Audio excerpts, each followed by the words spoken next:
今天我们要聊的这家公司已经成立超过80年，它是世界上最奇怪但又最具商业创新力的公司之一。它每年要卖超过500亿美元的桌子、椅子、书架和肉丸。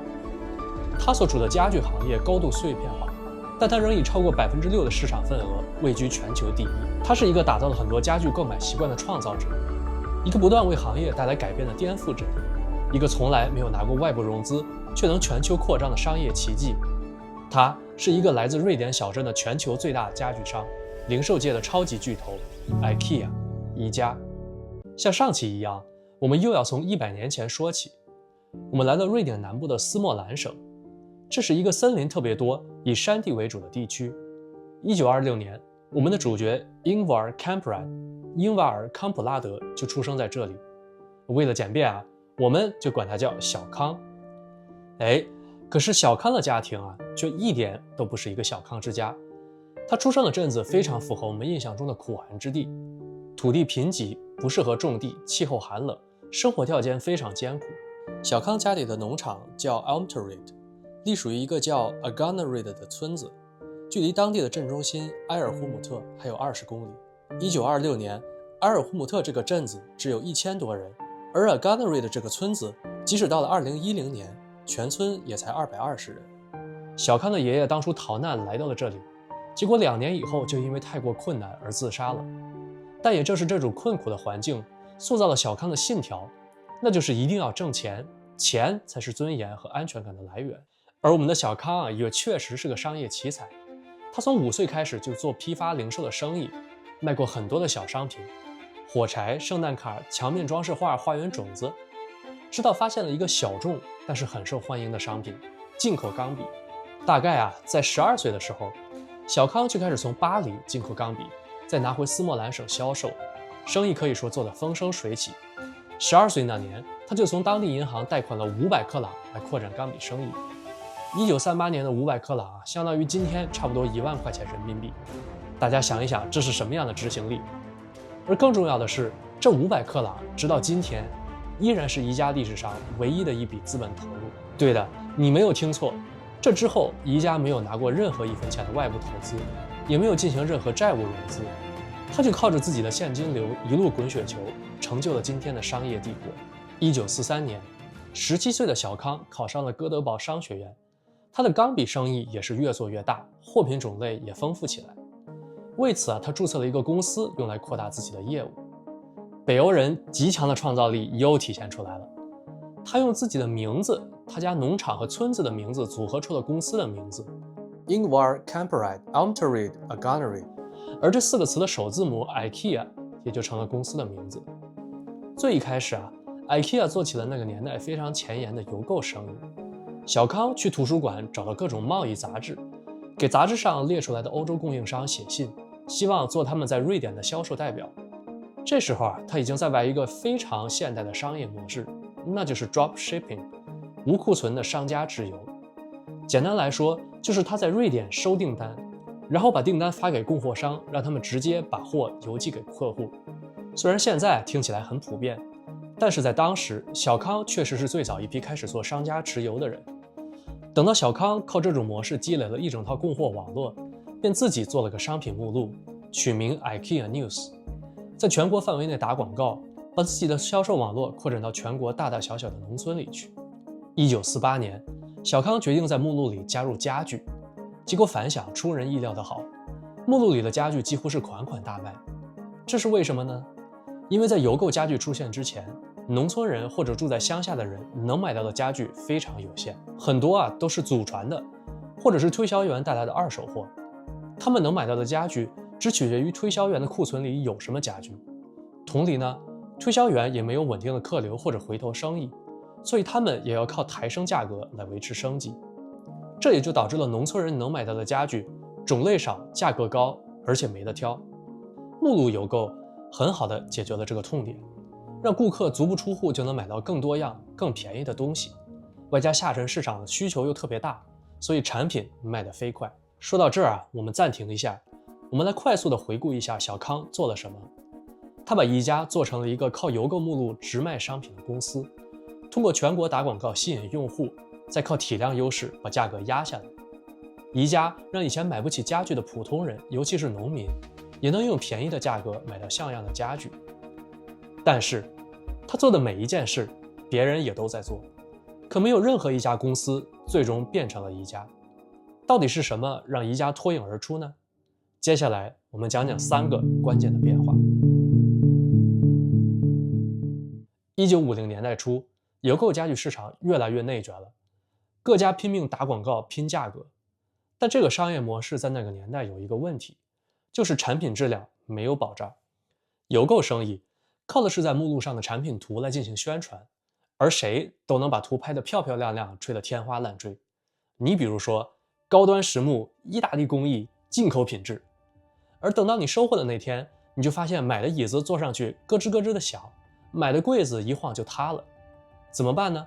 那时候也没有什么无理由退货或者平台保障，没有网评，没有打分，更没有售后服务。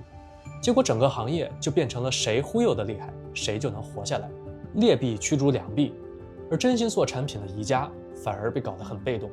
直到有一天，最重要的改变发生了。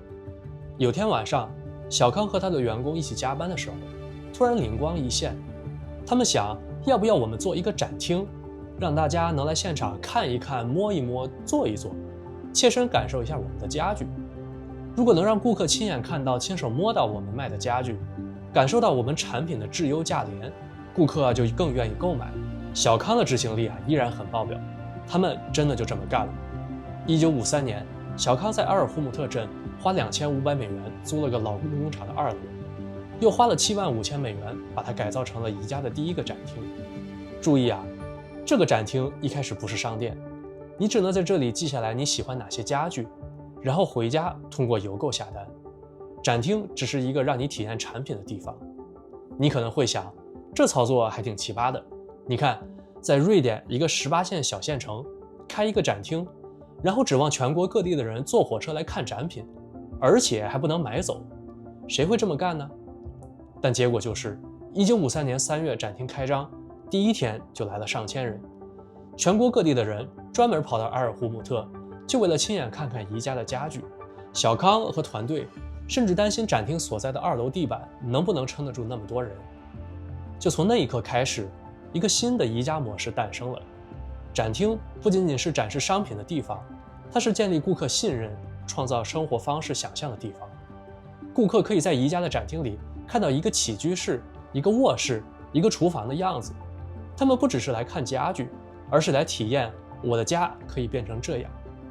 为了吸引大家来，小康还下了不少功夫，比如来了就送咖啡、送早餐，外地来的顾客呢还能拿到铁路折扣票，甚至他还专门在展厅旁边盖了一个小旅馆。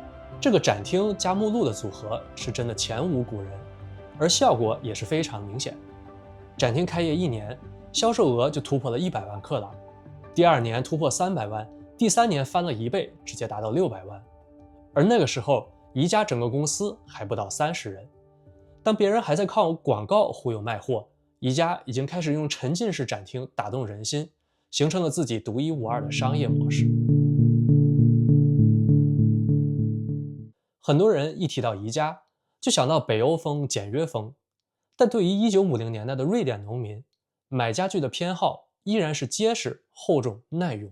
最主要的原因呢，就是因为他们没钱经常换家具，所以一张餐桌最好能够传3代，能够抗造、能抗砸，能撑50年。哎呀，我的水去溜弹了鱼不着面儿，到底嘛着面？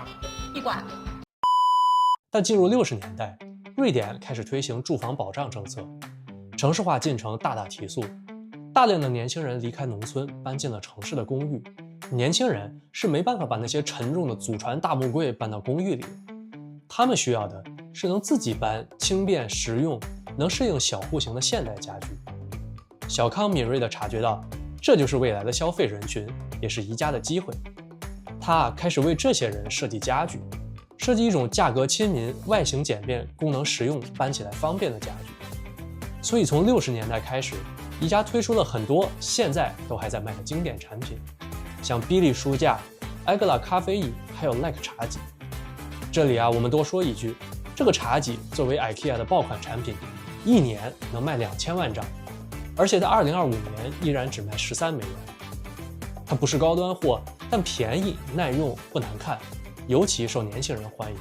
而这种极简设计也为宜家的第3个改变打好了基础。接下来我们要讲到让宜家起飞的另一个关键——平板包装。宜家一开始做的是商家直邮，物流是供货商负责的，所以物流和设计根本不是他们需要担心的。但后来形势变了，因为宜家扩张太快了，抢占了供货商的产能，还压低了整个行业的利润，威胁到了整个瑞典的家具零售商。我跟你们说商战是真的残酷。为了打压宜家，瑞典家具商可谓无所不用其极。宜家一开始主要在展览会上销售自己的家具，家具商们就向瑞典家居委员会投诉，禁止宜家卖货。小康见招拆招，注册了另一家公司专门用于销售。家具商们于是继续投诉，禁止所有家具商在展览会上卖货。小康就在自己的家具上贴上产品的低价格，用来吸引客户。家具商们就继续投诉，禁止给所有产品贴上价格。小康便自己开展览会卖家具，家具商们就接着投诉，禁止宜家举办或者参加任何形式的展览会。甚至有一次小康要把自己裹在地毯里，偷偷地混进展会。家具商们同时施压供货商，阻止他们给宜家制作任何家具，并且威胁说一旦发现就再也不购买他们的家具。这一套王八拳下来还真有效果，宜家不得不自己设计家具，同时寻找国外的家具制造商。又是一个灵光一现的时刻出现了。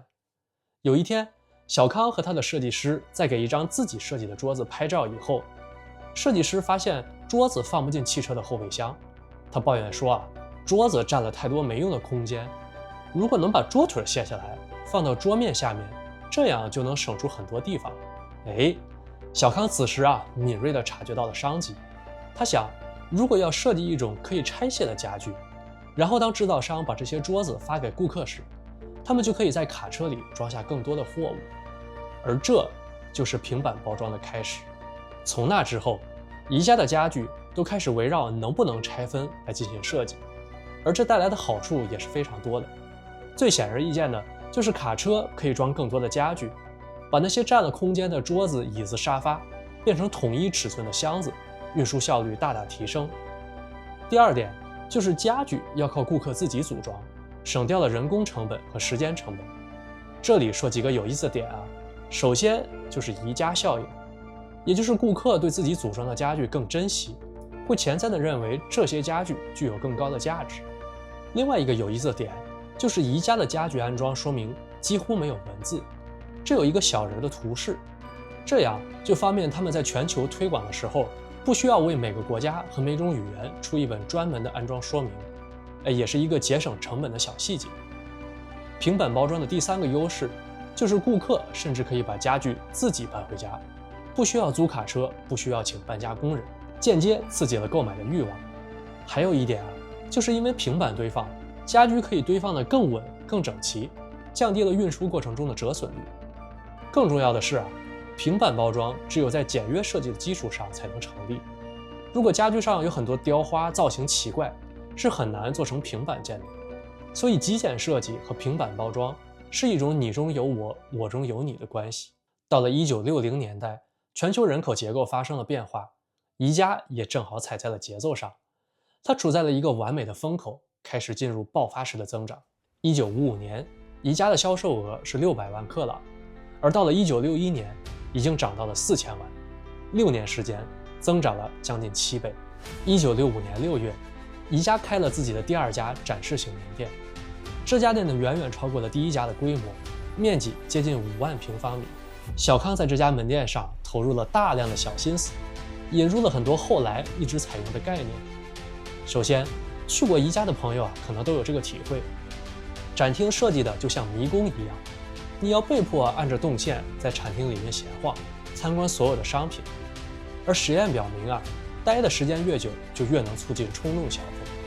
此外呢，因为动线是单向的，宜家会把大件的商品放在更靠前的位置，顾客为了不走回头路，就会在一开始决定好自己要买的大件家具。最后，宜家会把贵的东西放在入口处，把便宜的商品放在出口处，等你走到后面，自然就会有一种占了便宜的心态，从而购买更多的小商品。除此之外，宜家还加入了很多标配元素，比如现场提货、自选仓库，还有餐厅。他们甚至还在这家门店设置了幼儿园，对年轻刚有娃的家庭极度友好。顾客在店里待得越久，就越会购买更多的商品。